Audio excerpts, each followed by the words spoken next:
nous revoici repartis dans l'immersion de notre identité. Nous sommes à la rencontre des grandes personnes, des grands personnages qui ont forgé le peuple d'Israël. La dernière fois, nous avions parlé d'Abraham, fondateur du peuple juif. Et nous voici partis pour son fils, Yitzhak Avinu. Comment décrire Yitzhak Avinu? Si ce n'est ce que nous dit l'enseignement du Zohar, qu'il était Tushbarta de Avaan, le préféré des patriarches. Mais qu'est-ce que ça veut dire? Est-ce qu'on peut avoir un préféré parmi les patriarches? Il semblerait que chez Yitzhak, il y a une dimension qui ne se dévoile pas ni chez Abraham, ni chez Yaakov. D'ailleurs, c'est très bizarre. On se rappelle tous le sacrifice d'Yitzhak. Et le texte de la Torah commence en nous disant que c'était une grande épreuve pour Abraham. Je le comprends. Abraham amener son fils en sacrifice, c'est terrible. Mais Yitzhak, n'était-ce pas une épreuve pour lui? D'après nos sages, Yitzhak avait 37 ans. Ce n'est pas un enfant. Il comprend très bien ce qui est en train d'arriver. Pourquoi n'est-ce pas une épreuve également pour lui? Eh bien, tout simplement parce que par opposition à son père, Abraham était Midat HaChesed, l'attribut de bonté par excellence. Il connaissait le Créateur comme celui qui donne, qui crée. Yitzhak est tout son opposé. Il est Midat Din.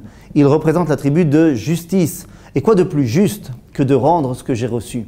J'ai reçu la vie, eh bien, a priori, je devrais la rendre.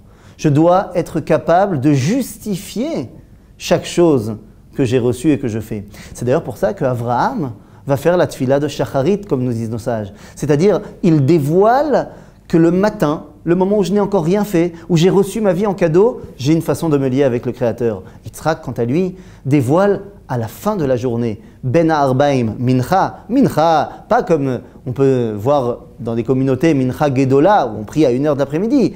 Le sacrifice de Mincha, tel qu'il était Korban Tamid Shel Ben Arbaim, le Korban de la fin de la journée, c'était juste avant le coucher du soleil, c'est-à-dire le moment où on doit justifier la vie qu'on a reçue aujourd'hui. C'est Yitzhak. Il est capable de ce qu'on appelle en hébreu la Hamod Badin. Il est capable de concrétiser la réalité de son existence. À ce moment-là, Yitzhak va être quelqu'un de très particulier.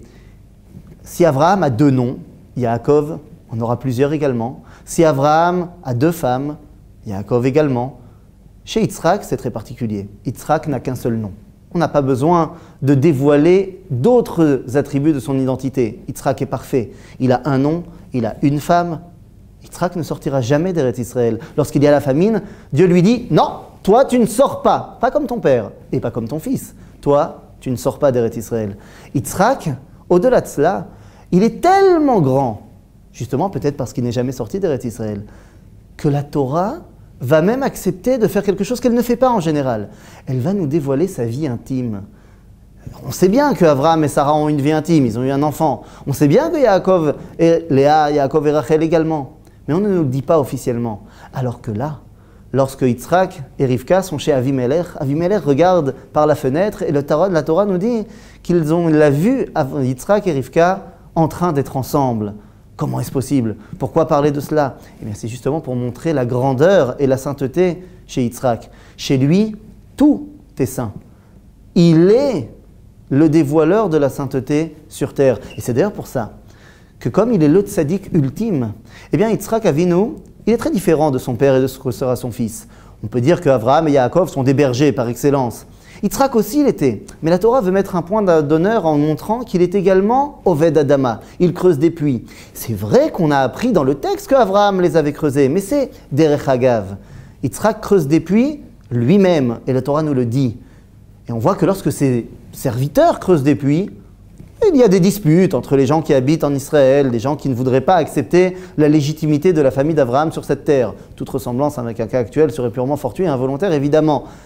Yitzhak, voyant que ses serviteurs n'y arrivent pas, décide de se retrousser les manches et d'aller creuser des puits. Et la Torah nous dit que sur le puits que Yitzhak a creusé, il n'y a pas eu de discussion. En d'autres termes, lorsque le tzaddik décide de prendre toute sa grandeur et de la mettre au service de ce monde-ci, personne ne peut venir contredire son action parce que tout le monde comprend qu'il est la représentation du dévoilement de Dieu sur terre. Ça, c'est Yitzhak. Et c'est pour ça que le Midrash nous dira que lorsqu'il était sur le Mizbeach, pendant de la Kedat Yitzhak, il est parti.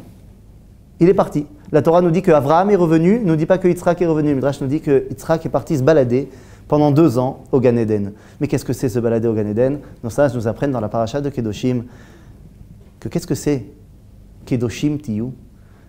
Rashi cite le Midrash en disant que Dieu nous dit « Attayel imachem began Eden » je me baladerai avec vous. Yitzhak a été se balader avec Dieu pendant 2 ans. Et c'est pour ça que lorsque Yitzhak va faire la tfila de Mincha, c'est tiré d'un verset qui nous dit « Vayetze Yitzhak la suach basade » Yitzhak est parti discuter avec Dieu. Discuter, pas l'itpalel, pas prier, non. Chez Yitzhak, il est tellement grand que ces discussions sont également le lien avec Akadosh Baruch Hu. Toda Rabba.